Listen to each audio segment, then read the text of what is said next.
বিপদের মুখে আছেন দক্ষিণ কোরিয়ার প্রেসিডেন্ট ইউন। এক হচ্ছেন বিরোধী এমপিরা। দক্ষিণ কোরিয়ার রাজনৈতিক অবস্থা এত দ্রুত পরিবর্তিত হচ্ছে যে দেশটির পত্রিকাগুলো এর সঙ্গে তাল মিলাতে পারছে না। গত ৩রা ডিসেম্বর রাতে দেশটির প্রেসিডেন্ট ইউন সুক ইয়োলের আকস্মিক সামরিক আইন জারির চেষ্টা এতেই স্বল্পস্থায়ী ছিল যে খবরটি পত্রিকার প্রথম পাতায় আসতে পারেনি। বিবিসির প্রতিবেদনে বলা হয়েছে, তিনি যখন এই ঘোষণা দেন তখন পত্রিকাগুলো ইতিমধ্যেই মুদ্রণের জন্য চলে গেছে। পরদিনের সংস্করণে তার ওই ঘোষণাকে ক্ষমতা দখলের ব্যর্থ চেষ্টা হিসেবে চিহ্নিত করা হয়েছিল।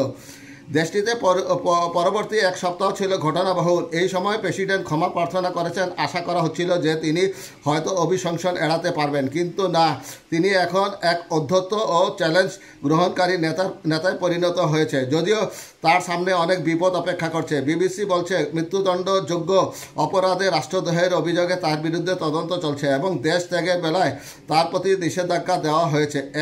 এই সপ্তাহের শেষে তিনি দ্বিতীয়বারের মতো অভিশংসনের ভোটের মুখোমুখি হতে যাচ্ছেন। ইতিমধ্যেই তার প্রতি দলের সমর্থনও কমে গেছে।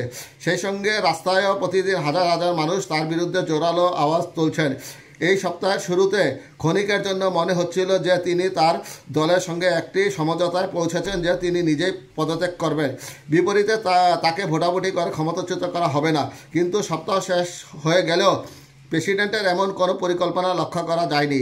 বরং ধীরে ধীরে এটি স্পষ্ট হয়ে উঠেছে যে তার পদত্যাগ করার কোনো ইচ্ছে নেই। উল্টো গতকাল বৃহস্পতিবার তিনি ঘোষণা দেন, আমি শেষ পর্যন্ত লড়াই করে যাব। তিনি তার সেই ঘোষণার মার্শাল ল জারির সিদ্ধান্তের পক্ষে সাফাই দেন। তিনি সেখানে বলেন, উত্তর কোরিয়ার পরবর্তী নির্বাচনে কারচুপি হওয়ায় তিনি সংসদের নিয়ন্ত্রণ অর্জনে ব্যর্থ হন।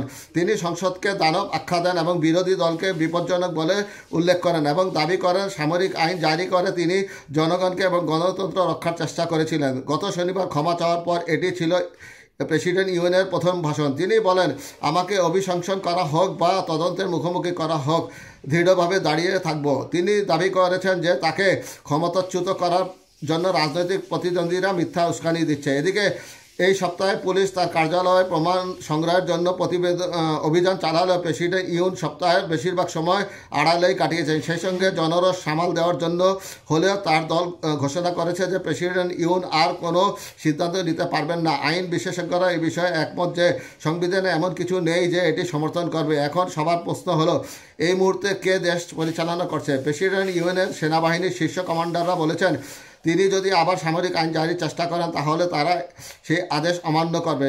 এই মুহূর্তে দেশে এমন একটি ক্ষমতাশূন্য পরিস্থিতি তৈরি হয়েছে যে দেশটি সারা বছরই উত্তর কোরিয়ার ক্রমাগত হামলার হুমকির মধ্যে থাকে।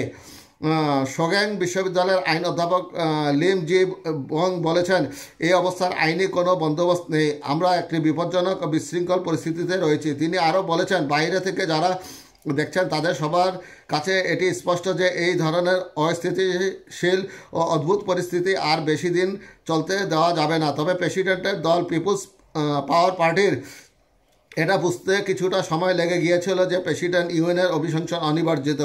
এরই মধ্যে গতকাল বৃহস্পতিবার পিপিপি নেতা হান ডং হুন প্রকাশ্যে এসে সকল সংসদ সদস্যকে ইউএনের অভিশংসনের পক্ষে ভোট দেওয়ার আহ্বান জানান। তিনি বলেছেন, প্রেসিডেন্টকে অবিলম্বে পদ থেকে স্থগিত করা উচিত।